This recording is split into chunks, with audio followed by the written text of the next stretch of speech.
No one seems to remember the exact date of when it all happened, but around the time of March 1958, Alex Manzino, Jim Thompson, and Dick Nodemeyer, along with their white-haired German shepherd named Maverick, decided to test the big waves out at Pillar Point in Northern California. As the men decided to paddle out for the first time, Maverick was right there with them, but fortunately, he was returned back to the car for safety.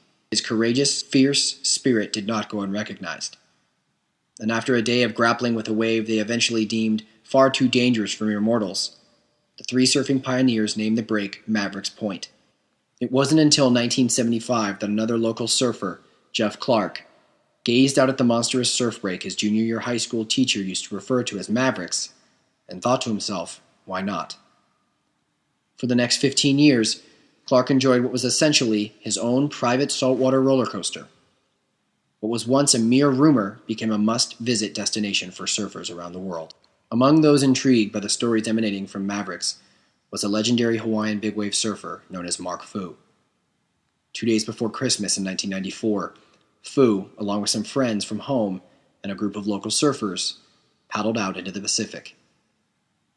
After taking off on an 18-foot wave, Fu wiped out, disappearing from view. It was the last time anyone would see him alive. A pivotal moment in the history of Mavericks, Fu's tragic passing will forever symbolize the extraordinary danger posed by the wave, as well as the indomitable spirit of the surfers determined to face it. Mark Fu was proof that you didn't need to be a pro surfer to surf Mavericks. Many men and women decided to ride the wave regardless of whether or not they were professionals. One of those individuals' name is Brendan Clark. Brendan grew up in Dana Point, California his entire life, but that never stopped him from pursuing some of the biggest waves on the planet. This is how Brendan prepares for the unthinkable. Being prepared even before you step off the sand is very important at Mavericks. You need the right equipment to perform at your best and to be safe. So warmth and things like that are the last thing on your mind when you're out there trying to surf some of the most dangerous waves in the world.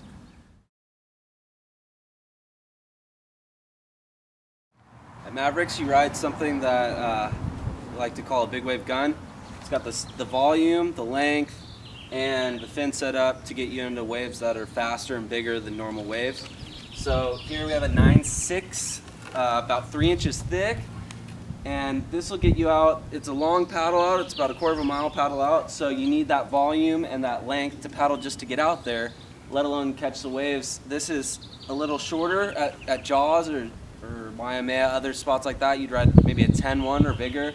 But you need something a little smaller that can get you under the lip because these waves are really steep and really heavy. And so you need, a little shorter, but still the length and the volume.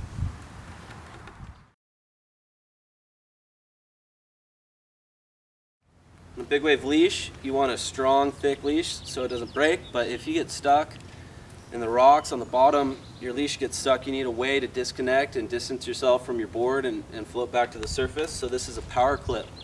And what you do is if you're stuck, you pull this cord and you can disconnect your leash completely, float to the surface, and live to see another day.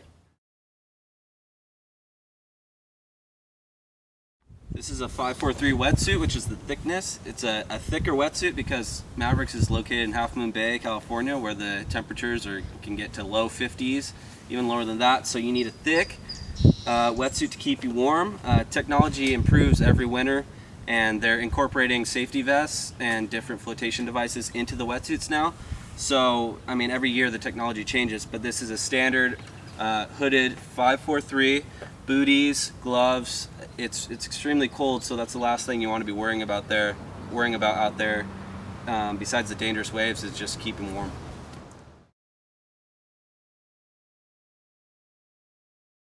It's a question I think everyone asks themselves out there, because it is such a heavy, dangerous wave. Why not just surf creek? Why not surf, around here up to like 10 feet, 12 feet? There's good big waves around here, but it's like the epitome of everything you could ever do as far as surfing large waves.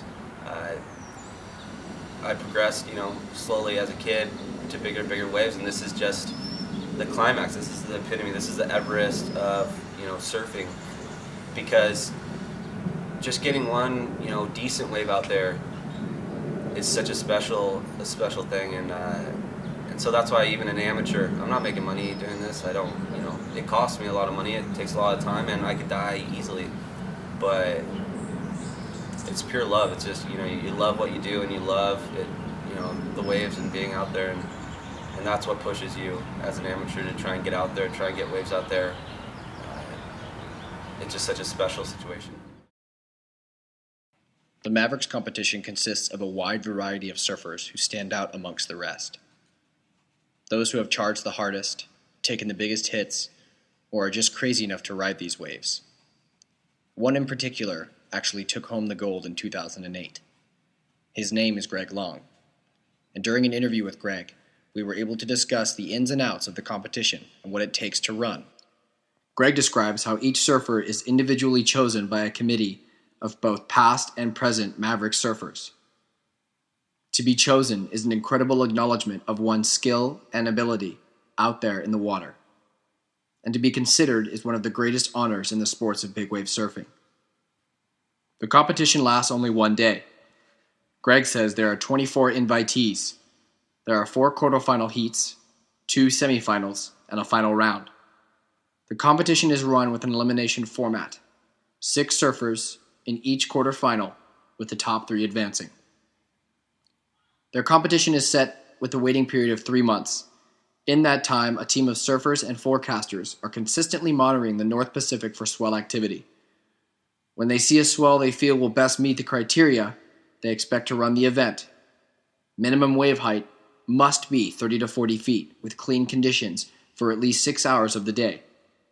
Sometimes when the call comes in, surfers only have 48 hours to prepare. Greg describes how a winner is chosen.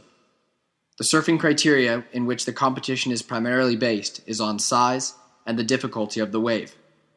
The bigger the wave is, or the more difficult, the better you'll score. Waves are rated on a 0 to 10 scale. During each heat, surfers have the opportunity to ride as many waves as they wish, but the combined score is only your top 2 waves, in which your top scoring wave is doubled and added to your second highest scoring wave, creating your heat total. The surfer with the highest heat total will win the heat.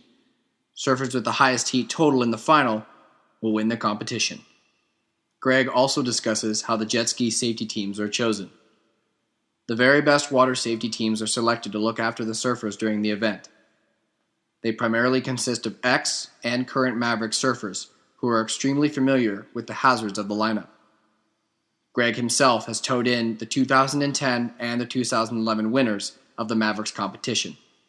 When asked how he personally prepares for the events, Greg says, "My life revolves around riding big waves.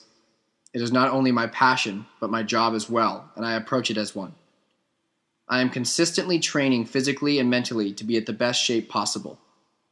The staples of my physical regime include yoga, swimming, running, and many forms of ANI training, both in and out of the water. I am extremely health conscious of what I eat as well." Greg describes how your body is essentially a machine. You get out of it what you put in. Mavericks continues to challenge the world of big wave surfing. The purpose of the competition is not to see how crazy surfers can be. Instead, it is meant to showcase the commitment, determination, and passion that surfers put forth by risking their lives to do something unthinkable.